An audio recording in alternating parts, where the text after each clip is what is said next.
নমস্কার দর্শক, বর্তমান সময় হচ্ছে আম জাতীয় গাছে খাবার প্রয়োগ করার সময়। আর এখন যদি আমরা সঠিক মাত্রায় সঠিকভাবে খাবার প্রয়োগ করতে পারি তবেই কিন্তু এই সমস্ত আম গাছ থেকে আমরা প্রচুর পরিমাণে আম পাবো।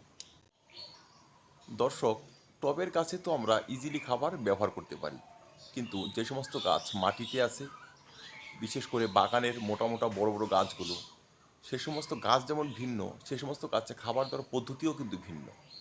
আসুন দেখে নেই বাগানের মাটিতে যে সমস্ত গাছ রয়েছে সেই সমস্ত গাছে আমরা কি পদ্ধতিতে খাবার প্রয়োগ করতে পারি, আর সেই খাবারই বা কেমন হবে। দর্শক, এই আমার গাছটি, এই গাছটি প্রত্যেক বৎসর প্রচুর পরিমাণে আম দিয়ে থাকে আমাকে। তো এই সময় বিশেষ করে মুকুল আসার পর থেকে এই সমস্ত গাছে কিন্তু তেমন আর খাবার প্রয়োগ করা হয়নি। তো আমি ফার্স্ট এই গাছে খাবার প্রয়োগ করতে যাচ্ছি, কারণ এখন যদি সঠিক পরিমাণে খাবার প্রয়োগ করে না দিই এই সমস্ত গাছ থেকে কিন্তু অধিক পরিমাণে ফল পাওয়া যাবে না।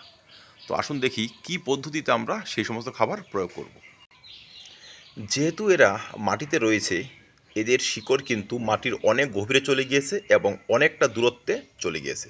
তাই গাছের খুব কাছে বা গোড়ায় যদি আমরা খাবার প্রয়োগ করি তবে কিন্তু সেটা গাছের কোনো কাজেই আসবে না। তাই আমাদের গাছের গোড়া থেকে অন্তত 2 ফিট দূরত্বে কিন্তু খাবার প্রয়োগ করতে হবে। খাবার প্রয়োগের আগে 2 ফিট দূরত্বে মাটি কিন্তু একটু তুলে নিতে হবে, কিছুটা কুপিয়ে নিতে হবে। তো আসুন সেটা আমি করে নিই, তারপর দেখাবো কী কী খাবার ব্যবহার করব। দর্শক, আমার মাটি আলগা করা কিন্তু হয়ে গিয়েছে। এবার খাবার প্রয়োগ করতে হবে। চেষ্টা করবেন গোল করে মাটি আলগা করার, কিন্তু এইদিকে যেটা আমার উঠানের গাছ, এইদিকে কিন্তু পাথর টাথর আছে, এই জন্য হলো না। তাই আমি যে দিকটা একটু নরম আছে সেদিকটা কিন্তু আমি আলগা করে দিলাম। এবার এখানে খাবার প্রয়োগ করতে হবে। একটি গাছের জন্য নিয়ে নিলাম 200 গ্রাম সর্ষের খোল। আপনারা 200 থেকে 400 পর্যন্ত নিতে পারবেন। নিয়ে নিব 100 গ্রাম পরিমাণ ফসফরাসযুক্ত খাবার সুপার ফসফেট। 100 গ্রাম নিয়ে নেব পটাশ বা লাল পটাশ। জিঙ্ক পাউডার নেব 4 চামচের 1.5 চামচ। জৈব অনুখাদ্যটি নিয়ে নেব 4 চামচের 2 চামচ। আমি কঠিন খাবার হিসেবে কিছুটা শিং চাষা এখানে ব্যবহার করব 3 চামচ শিং চাষা, 3 চামচ হাড় গুঁড়ো। এবার এই সম্পূর্ণ মিশ্রণ একত্রে মিশে তারপর আমি গাছের গোড়ায় কিন্তু প্রয়োগ করব।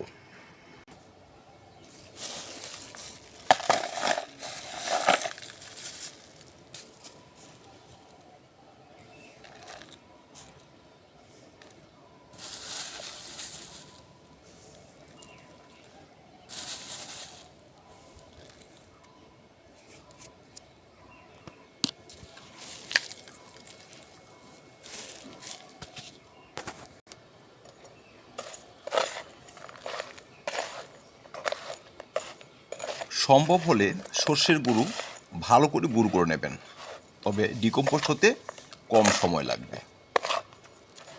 এবার এটি গাছের গোড়ায় দিয়ে দেওয়ার পালা। ঘুরিয়ে ঘুরিয়ে দেবেন যেন এক জায়গায় জড়ো হয়ে না থাকে। এইভাবে গাছের চারধারে কিন্তু অনায়াসে দিয়ে দেওয়া যায়। ব্যাস, এটা হলো প্রথম পর্যায়। এবার দ্বিতীয় পর্যায়ে এখানে ব্যবহার করব আমি তরল খাবার, যেটি অর্গানিক। তরল খাবার নিয়ে অনেক কিছু বলার নেই, সব ধরনের সবজির খোসা পচিয়ে কিন্তু এই খাবারটি তৈরি করা হয়। আমি একটি গাছের জন্য তরল খাবার নিয়ে নিব এখান থেকে 2 লিটার। সেই 2 লিটার সঙ্গে আরও 10 লিটার জল মিশিয়ে পরে ব্যবহার করব। আসুন, এই হয়ে গেল 1.5 লিটারের মগ একটি। এখানে 10 লিটার জল রয়েছে, এখানে কিন্তু আমি ঢেলে দেব। আরও 500 গ্রাম প্রয়োজন হবে। আসুন,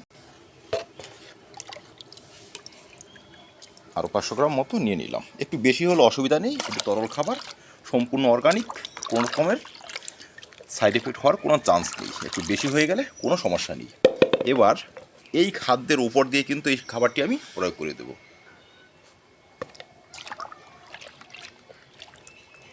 যেগুলো কঠিন খাবার ব্যবহার করলাম সেগুলো কিন্তু মাসে একবার ব্যবহার করলে হবে, কিন্তু তরল খাবারটি প্রত্যেক 10 দিন পর পর কিন্তু ব্যবহার করে যেতে হবে। তবে এই সমস্ত গাছে খাবার নিয়ে কোনো সমস্যা থাকবে না, আর অধিক পরিমাণে কিন্তু ফল নিয়ে আসবে।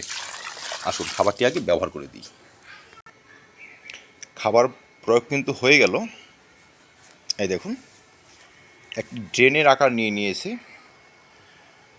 তো এখানে কিন্তু প্রত্যেক দিন জল ব্যবহার করতে হবে, কারণ এখন যদি গাছের গোড়ায় জলের ঘাটতি হয় আমের মুকুল কিন্তু ঝরে যাবে। তাই ইচ্ছে করলে আপনারা এটি বন্ধ করে দিতে পারেন, কিন্তু জল দেওয়ার সুবিধার্থে আমি এটি খোলাই রাখব। দর্শক, গাছের গোড়ায় তো খাবার প্রয়োগ হয়ে গেল। এবার প্রত্যেক 10 দিন পর পর গাছে একটি অনুখাদ্য এবং ছত্রাকনাশক স্প্রে করে দিব। তবেই কিন্তু খুব স্বাভাবিকভাবে কিন্তু গাছের আমের গুটি দাঁড়িয়ে যাবে। মুকুল আসার পরপরই আমি কিন্তু গাছে কীটনাশক স্প্রে করেছিলাম। এখন মুকুল কিন্তু ফুটতে আরম্ভ করেছে, তাই এখন কোনো রকম কীটনাশক কিন্তু ব্যবহার করব না। এখন শুধু অনুখাদ্য এবং ছত্রাকনাশক স্প্রে করে যাব, গাছের গোড়ায় সঠিক পরিমাণে তরল খাদ্য দিয়ে যাব। এতেই কিন্তু আমার আম সবসময় ভালো হয়। আশা রাখছি এবারও ভালো হবে। তো যাদের মাটিতে 2-4টে বড় আম গাছ রয়েছে, তারা যদি এই সময় এই পরিচর্যাটুকু সেরে ফেলেন, আম নিয়ে কোনো রকম টেনশন আপনাদের থাকবে না। তো ধন্যবাদ দর্শক, আশা করি আম গাছে খাবার প্রয়োগ নিয়ে কোনো রকম কনফিউজ থাকবে না। আপনারা এইভাবে বড় বড় গাছে কিন্তু খাবার ব্যবহার করতে পারেন। আরেকটি কথা বলে রাখবো, আমরা টবের মাটিতে যেভাবে খাবার প্রয়োগ করি, এই বাগানের গাছে কিন্তু একই রকম খাবার হয়, তার শুধু পরিমাণটা কম আর বেশি। ধন্যবাদ দর্শক, দেখা হবে নতুন কোনো ভিডিওতে নতুন কোনো টপিক নিয়ে। যদি ভিডিওটি ভালো লাগে লাইক এবং শেয়ার করবেন, চ্যানেলটি সাবস্ক্রাইব করে পাশে থাকবেন। ভিডিওটি দেখার জন্য ধন্যবাদ।